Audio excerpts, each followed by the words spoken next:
Guest today is Vandana Shiva. She is a world-famous environmental activist from India. She's a laureate of the Alternative Nobel Prize in 1993. She's author of numerous books. Her latest is called Oneness versus 1%. Thank you very much for being on the phone. My pleasure. I want to begin early on. You were not supposed to be an activist. You were a physicist. You wanted to work in nuclear energy. You've been an opponent of big multinational corporations, especially Monsanto. Your attacks is not only Monsanto and the likes, but also others. You attack what you describe as the billionaire dictators, especially one man, I should say, Bill Gates, who you describe as the Christopher Columbus, I'm quoting you, of modern times, and that's not a compliment, obviously, whose mission is to impose, quote unquote, genetically modified organisms and digital dictatorship to small farmers across the world. Bill Gates, who's donated billions to improve public health in poor countries and so on, you're saying essentially he's a dictator and he's there not to help, but to make people poorer, more dependent. Well, Bill Gates is actually continuing the work of Monsanto because Monsanto had so many movements, and we held a tribunal on Monsanto.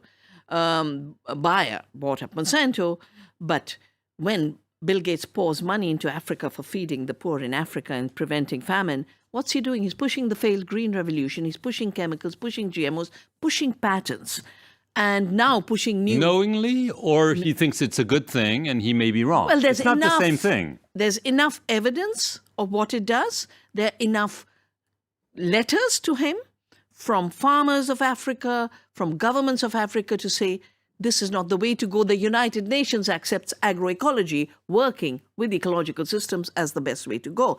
Now, Bill Gates is trying very hard to shift the patenting issue now to digital.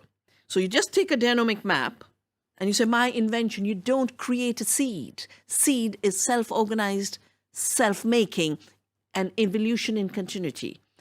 Just by making a map, a genome, and you have no idea what the seed does. And this is something he's pushing very, very hard. My book records how he financed DivSeek. I've talked about how he's pirated seeds we have saved that tolerates salt and floods. And he says invention. This biopiracy is a bit like Columbus, where Columbus is supposed to have discovered America when he basically went as a pirate. Why do I call him today's Columbus? Because he's carving out new colonies. Software should have stayed open software. So you say he has a strategy, a nefarious strategy, what you describe as Filantroop capitalism, is a nefarious enterprise. And so you're not saying he's using the wrong methods, he's pursuing a wrong goal with self-interest. You also attack Mark Zuckerberg, the founder of Facebook, saying they're all linked together. I mean, this reeks a bit of conspiracy theory, doesn't it? Well, my book is based on the new evidence that's coming out. All you have to do is see the ownership, and I have data in the book on how there's common ownership. We stopped Mark Zuckerberg from trying to get into Indian agriculture. It was a big mobilization of people who believe in the open internet. What did he want to do? Well, basically what they do is they mine the data from the farmers. And right now, all over the world, there's new debates on privacy issues, on the data mining. There's new books on new form of capitalism, which is surveillance capitalism, where you basically have turned human beings into your new raw material. So Bill Gates does both. He takes living resources and our seeds and biodiversity, mines it into data and wants ownership along with his friends. And Mark Zuckerberg mines your data and your behaviors and turns it into the raw material, both of corporate world for selling things, which is why strange advertisements pop up after you've sent a message to a friend, and manipulating elections. I have a chapter in the book on the hijack of democracy.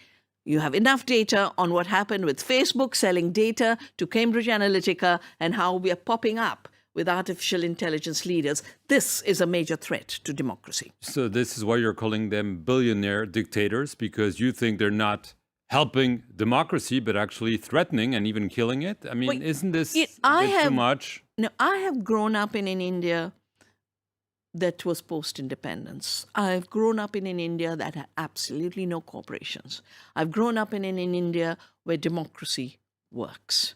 And therefore, when I see the imposition of digital transactions and criminalization of cash between poor people, I basically see this as a dictatorship. I call it digital dictatorship.